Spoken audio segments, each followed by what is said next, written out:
todos os livros, mesmo os mais atuais, né, assim, que comentam ou que ensaiam assim, escrever sobre a ideia de autoridade, eles têm uma referência comum. Como todo mundo que fala da dádiva, tem o Marcel Mauss lá na origem, né? Mas aí há muitos livros do Godbout, livros sobre a dádiva. Sobre a autoridade tem um livrinho, A Noção de Autoridade, que é do Kojève, Alexandre Kojève, né? O Kojève é um autor muito mais assim, polêmico e tudo, mas ele tem um insight muito interessante ao analisar a ideia de autoridade, que nós vamos ver aqui já já. É uma referência que, se não indica a leitura direta, é porque não dá para ler tudo, né? A própria Miriam Revaud-Dallon cita o tempo todo o Kojève, mas ele está na raiz dessa discussão moderna sobre a ideia de autoridade. Bom, o que funda, então, uma autoridade? Torna uma autoridade, esse consentimento assim, legítimo, né? Então, elementos constitutivos, aqui estão alguns, né? A responsabilidade, a tolerância, que já falamos, né?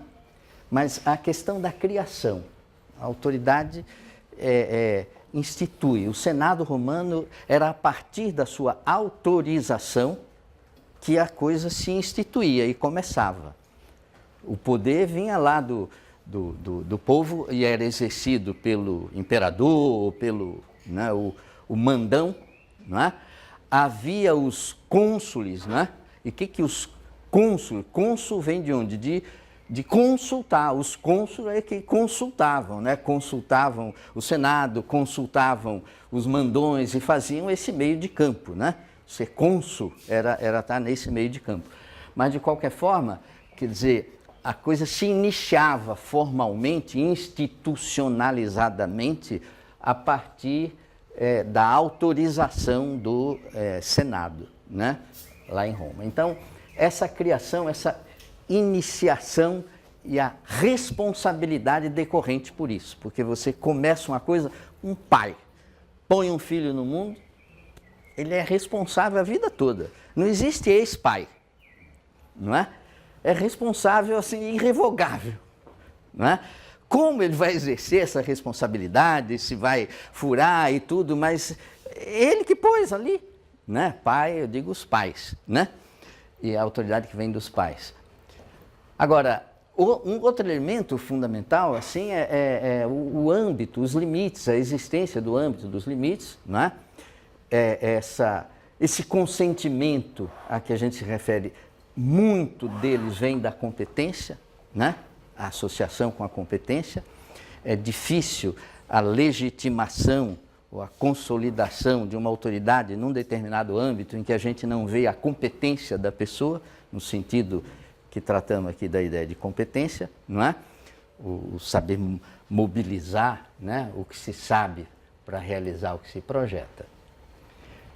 Mas o consentimento é o elemento decisivo, né? O mistério, todo o mistério está aí. Porque quem reivindica uma autoridade, me respeite, já perdeu essa autoridade, né? Autoridade não é algo de você sair reivindicando, ó, me respeite, eu sou uma autoridade. Isso não faz sentido, né? E o lugar da autoridade que vamos investigar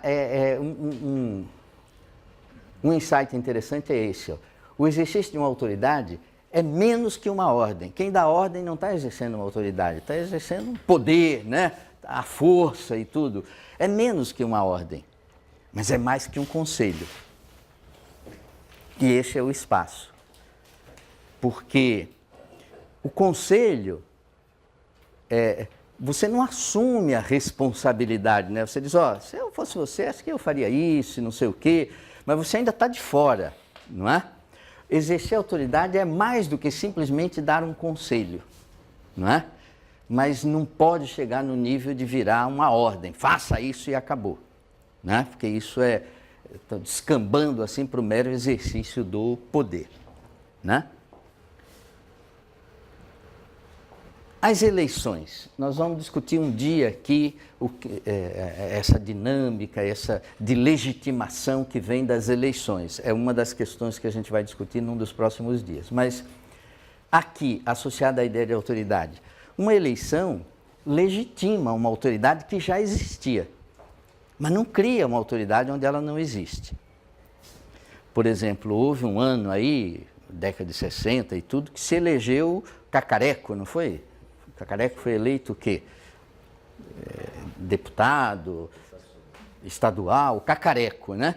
Não é porque votou e foi eleito, teve a maioria, teve voto pra caramba, que aí não, daqui para frente nós vamos respeitar o Cacareco. O Cacareco é fundamental, né? Estou com o Cacareco e não abro e tudo, não dá.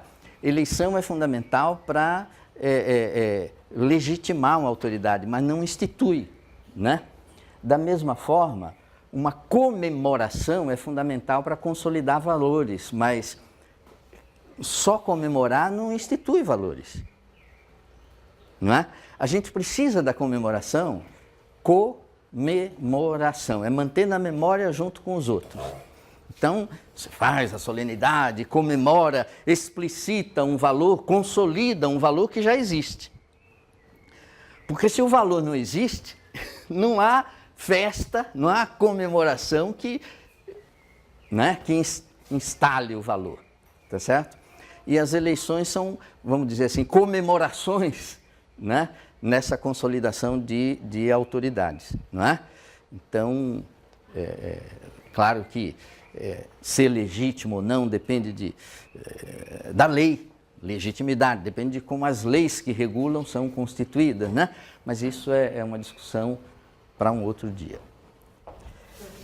Oi.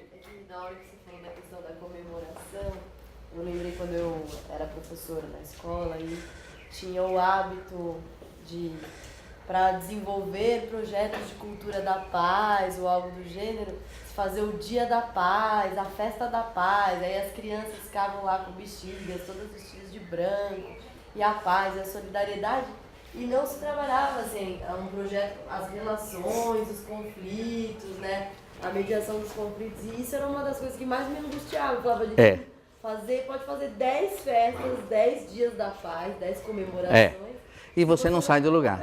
Se você não, viu, André? Não Tem gente que não gosta, eu até gosto, mas é de uma coisa que é evidentemente falha, incompleta, que é o Peppa Pig. Vocês gostam dessa série? Peppa Pig, né? Hã? Ela exerce um poder. Eu gosto, porque a gente tem tanta grosseria, tanta coisa assim desrespeitosa que precisa de algo um pouquinho do outro lado para equilibrar um pouco o meio de campo. Mas na verdade a Peppa Pig, ela sublima todos os conflitos. Não há conflito ali, não é? Você não tem o que administrar em termos de conflito, porque é tudo absolutamente controlado, resolvido. E, então não basta isso, né? O que você aprende sobre valores é em situações de conflito, administrando, né? Não dá para a tolerância num ambiente do tipo, não é? O Pocaiô também. O Caio, sabe o Caio? Caio. Francês, né? Caio. Não, mas ele tem episódios bem, acho que na França. Não sei se é canadense, mas eu vi. Então, mas aí, esse é o paralelismo, quer dizer, comemorar é fundamental. O valor existe e precisa ser explicitado. As solenidades, os rituais são momentos de explicitação de valores. Olha, nós acreditamos nisso, né? Nós gostamos disso e tudo. Tem que ser pouco, a regra é pouco, a comemoração é a pontinha do iceberg, não é o iceberg inteiro. Se você comemora o dia todo, você não está mais comemorando nada, né? Então, é isso. Agora, a comemoração sem a existência do valor é nada. Então, esse é o sentido de as eleições legitimam quando existe. A pessoa está ali e a grande solenidade, o grande espetáculo que são as eleições numa democracia, não é? Consolida, explicita e aí vamos nessa, né? Os desvios, né, que fazem com que a gente, ao discutir o cerne mesmo da ideia de autoridade, haja uma certa poluição, os desvios são, assim, a irresponsabilidade. Você quer exercer uma autoridade, mas você não quer assumir a responsabilidade inerente, né? Quer ser o capitão do navio, mas quando o navio aderna assim, é o primeiro a pular fora, não é? Então, a irresponsabilidade é a extrapolação dos limites. Isso é super delicado, porque tem gente que toma gosto pela coisa e aí começa a querer controlar algo que vai muito além dos limites da sua competência, não é? Porque a autoridade é competente, tem que ser competente, tem que estar atuando no âmbito da sua competência, não é? A extrapolação dos limites, mesmo no âmbito que é seu, o desrespeito ao âmbito, que é você é autoridade num determinado âmbito, e você quer falar sobre coisas em outros âmbitos, né? A intolerância, a autoridade, né, que deixa de ser tolerante, né? Não funciona. É claro que a ideia de tolerância, vamos discutir mais devagar, mas a pessoa mais tolerante do mundo, para ela existe o que é intolerável. Então, tal como a autoridade, toda autoridade tem limite, a tolerância também tem, não é? Uma coisa que destrói a integridade de uma pessoa é insuportável, é intolerante. A pessoa é o fundamento de qualquer ética, não é? A ideia de pessoa. Um pensa a ideia de pessoa assim, outro assado sim, mas violou a integridade de uma pessoa dentro de um sistema, você diz, isso não dá para eu tolerar, não é? E não é porque eu não tolero isso que eu passo a ser um intolerante. Isso aí é um jogo de palavras, né? E a ausência de competência, em princípio, também mina a autoridade. Você vê uma distribuição de ministérios e de ministros alocados em ministérios, e você vê pessoas assim, vamos dizer, competentes num determinado âmbito, serem colocadas em outros que não tem nada a ver, não é? Com a sua história, com a sua competência, e isso mina um pouco a autoridade. O que esse cara vai fazer aí, né? E isso chove no jogo político, né? Chove, acontece continuamente, está acontecendo agora e vai acontecer ainda muito, né? Mas são esses os desvios na ideia de autoridade. Agora, onde a gente vai buscar, na teoria, as fontes da autoridade legítima, né? Autoridade legítima. Essa é a estrutura do livro do Kojève, A Noção de Autoridade, que está circulando aí, né? Então, os próximos slides aí têm a ver com o livro do Kojève, A Noção de Autoridade, que é um livro da década de, acho que 40, né? Desse início, da primeira metade do século XX.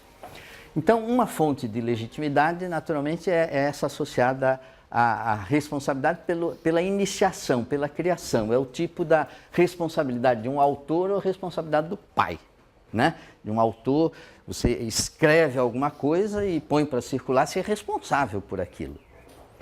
Uma vez eu vinha de casa para cá, ouvindo um programa de manhã, cedinho, né? Isso já faz alguns anos, um programa do Heródoto Barbeiro, na rádio, aí, acho que era CBN, né?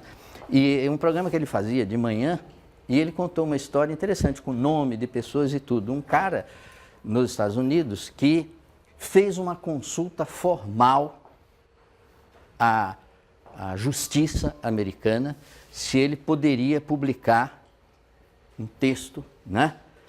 Divulgar aquele texto, publicar. Ainda era uma época até sem esse fogo todo das redes sociais, é anterior a isso, né? Se ele fez uma consulta formal, se podia publicar e recebeu uma resposta. Pode, mande bala, né? Aí ele publicou, mal o texto foi publicado, ele foi preso. Foi preso e esperneou. Esperneou e aí vai lá e diz, mas eu perguntei se podia, ele falou, poder pode, agora você vai assumir a responsabilidade pelo que você disse. Isso aí é mentira e você está preso, não é? O crime está configurado. Agora, poder pode. A ética pressupõe o livre-arbítrio, né? Você não tem uma norma que proíba você de publicar uma coisa que não seja verdade. Agora, não é? Se desejou, vai lá e publica. Mas assuma a responsabilidade. Agora, a responsabilidade vai além da autoria, né? Como é a do autor de um texto, de uma obra, ou de um pai, os pais que põem o filho no mundo. A responsabilidade, sobretudo, tem a ver com esses verbos: projetar, decidir, julgar. Quem projeta, estou me referindo ao futuro. Olha para frente e prefigura coisas, né? Vamos nessa para cá, vamos nessa. Em termos de governo, de estrutura de poder, isso é uma responsabilidade enorme, não é? É difícil, né? Quem decide? A tomada de decisão é sempre um fechamento de questão, né? Porque se você não for suficientemente competente, você passa a vida analisando coisas, né? Analisa e não decide nada, não é?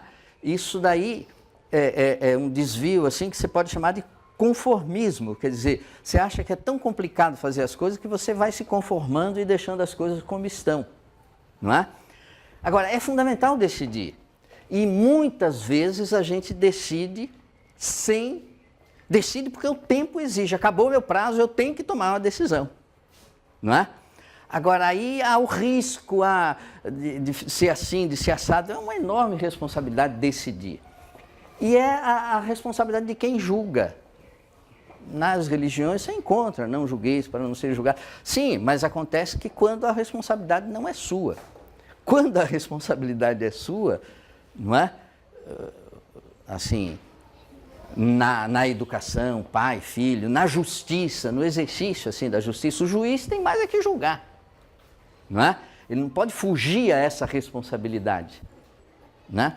Então são padrões de assunção assim, de responsabilidade.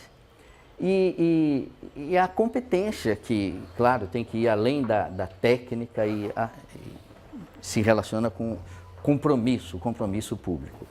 Agora veja, essas responsabilidades da criação, do projetar, do decidir, do julgar, é que o Kojève pega no livro dele a noção de autoridade e enfecha, não é? Organiza nessa cruz aí, ó, nesses dois eixos. Ó. Esses dois eixos que são assim, o pai, o chefe, o juiz, o professor.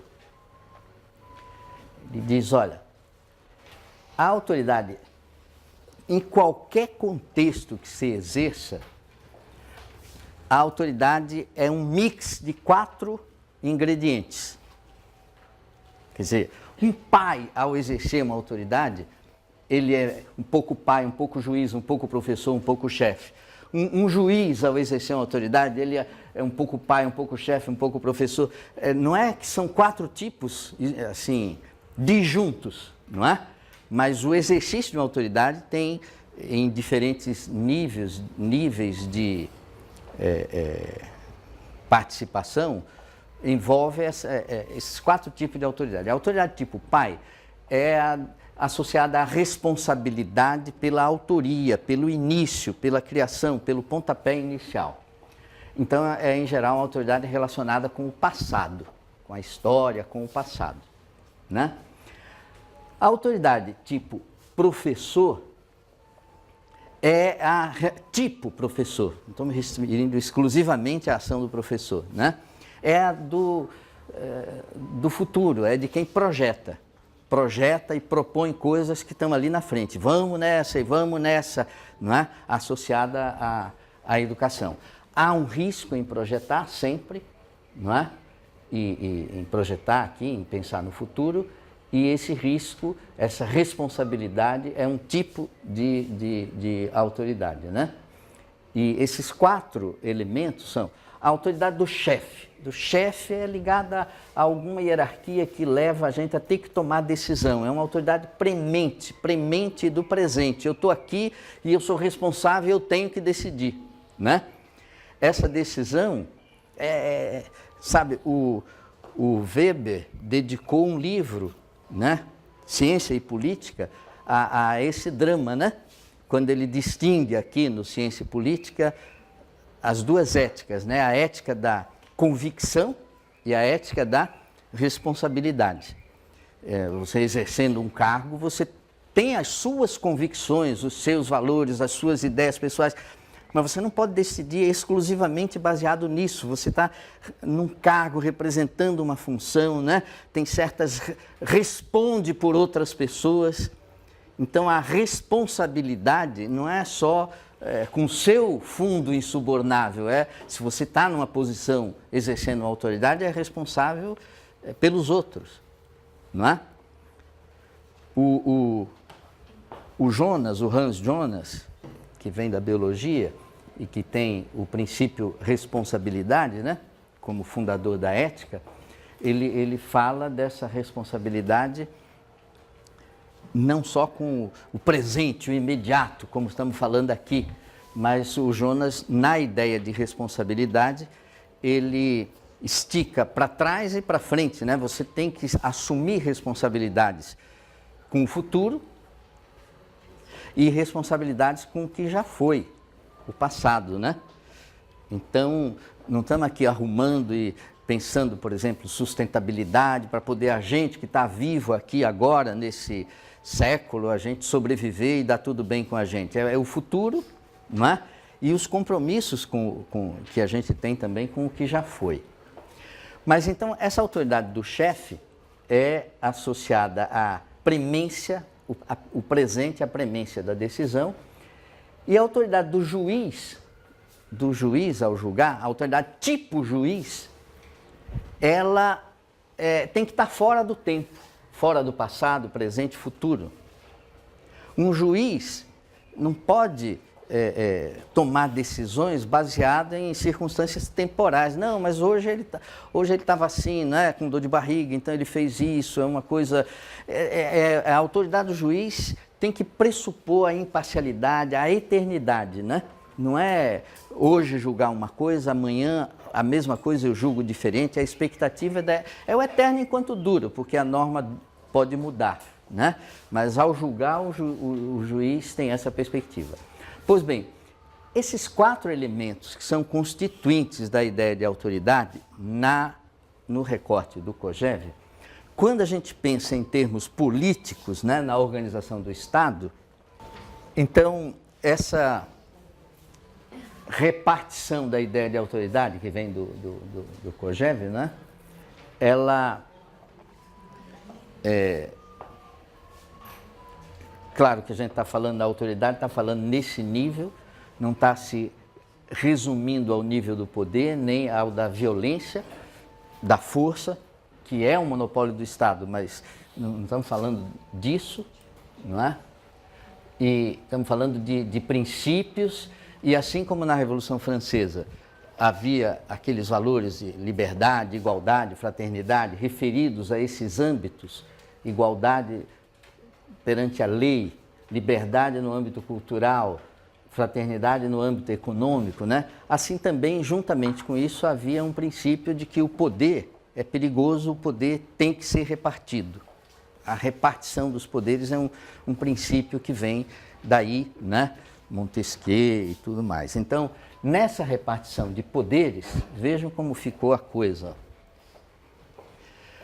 O poder tipo juiz, a autoridade tipo juiz é que corresponde à do poder judiciário, não é? O judiciário, na organização do Estado, lá estão as autoridades que vão, não é, julgar. O poder, e isso daí é triste falar, viu? Mas né? Não tem como falar diferente. Ó.